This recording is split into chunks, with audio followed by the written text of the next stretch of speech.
So welcome back to my channel, and today we are gonna talk about the brand new class Blastio. If you ever had an inner desire to blow things up, well, if you do, then time to play the Blastio. But how exactly do you do that? Well, let's get started, shall we? So firstly, we do have two gauges because one is definitely not enough. You have your dynamo gauge and then your ammo gauge, and also a button that you switch on and off skills to charge stuff. Now let me just show you guys how to use these gauges. So firstly, how do we charge our ammo? You do need to turn on your charge button first, and then you can make use of all those skills with the C on it. So that will be bobbing, weaving, and also hammer smash. And these skills can actually charge your ammo. So as you can see, I do not have all of my ammo yet. So I'm using the bobbing skill, and it immediately charged up on my ammo. And I'm gonna show you guys again with the charge button off, and let me drain some of my ammo. So if you see me using my bobbing skill, it doesn't charge the ammo when the button is turned off.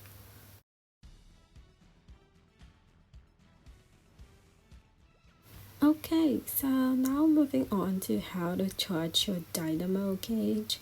So to charge it, you do have to use skills like a Magnum punch.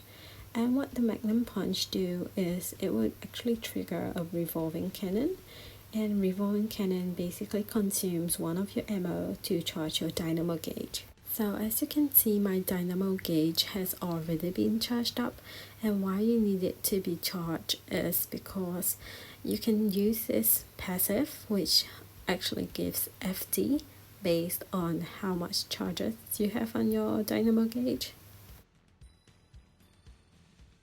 Moving on now to one of your most important skill, and that is Magnum Punch. This is a first drop skill, but it is also your main attacking skill, and it gives 9 attack counts and triggers the revolving cannon. And this can also be linked with a different skill, and the skill is Double Blast, which is your other main attacking skill. And the good thing is that you only need to put Magnum Punch into your skill wheel, and it actually automatically changes to Double Blast. And let me just show you how it does that. So I am only gonna put my Magnum Punch into my skill wheel without the Double Blast, and as you can see, when I click it, it automatically changes into Double Blast. So that's a good thing. Now moving on to another skill, this is the Bunker Buster. This is a very good AoE skill, and it's not affected by DR. The range of the skill actually depends on how much your dynamo gauge is charged up, and when you use it, your entire gauge just get used up. So moving on to Detonate, and this is for mobility, and I call this the flying skill because you can use this to up jump, to jump left or right mid-air too. And there is no cooldown, so you can keep on jumping. Well, the only bad thing is that it actually uses ammo to cast the skill, but I mean, just watch how I'm actually flying.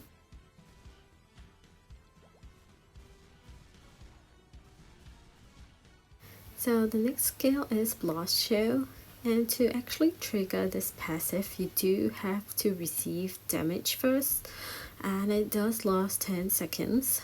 When you have this at 4th job, you can actually get up to 50% damage reduction and up to 10% HP increase.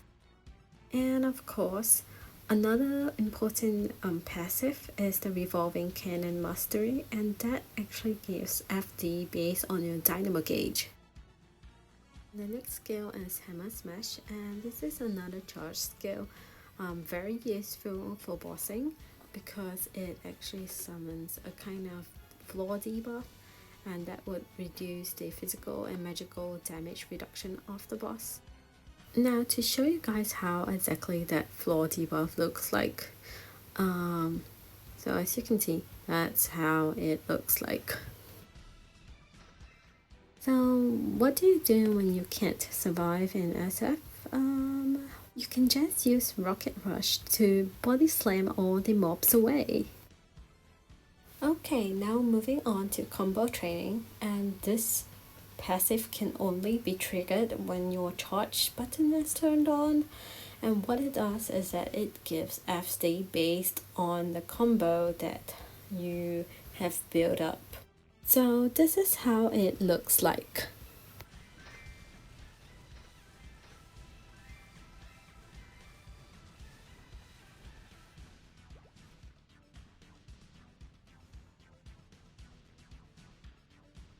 Moving on to Foxtrot, you have Shotgun Punch, and this skill is, to be honest, not very useful in fact, because it only has 6 lines, and even with hyper skill, it only gives a total of 8 lines with the shockwave included, and that's fewer lines than a Magnum Punch. So, is Nexon gonna actually buff this? So I don't actually know if this is useful for bossing. And the next skill is Muzzle Flash, and this is another skill that it's really up to you whether you want to bring this to bossing or not, because it only does 3 lines. So I guess the only usefulness of this is its mobility.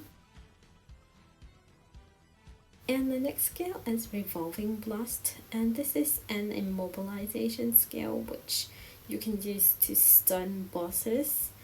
The cast time is a bit slow, but it does grant a few seconds of invincibility after casting the skill.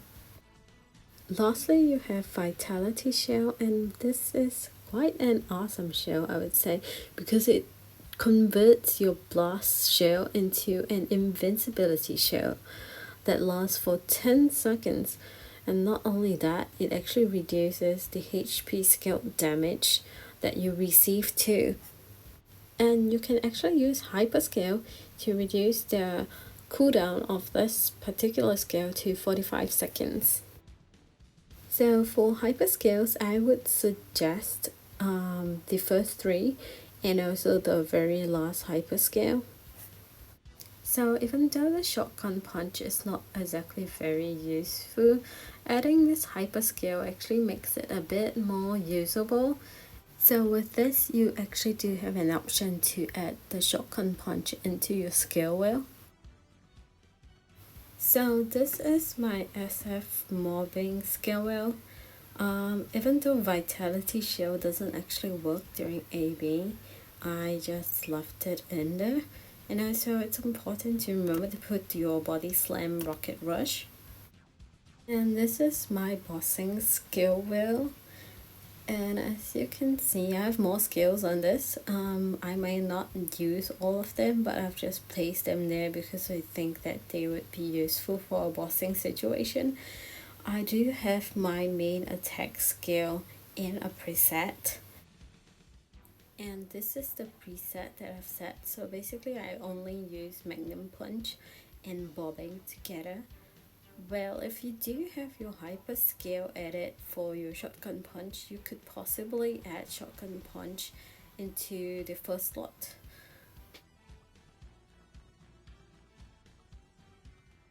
And lastly, you don't really have to turn on your charge button during AB. So you can go ahead and turn it off so that it reduces the cast time of some of the C skills. And that's it for the video. Thank you for watching. If you do have any questions, you can leave them in the comment section below.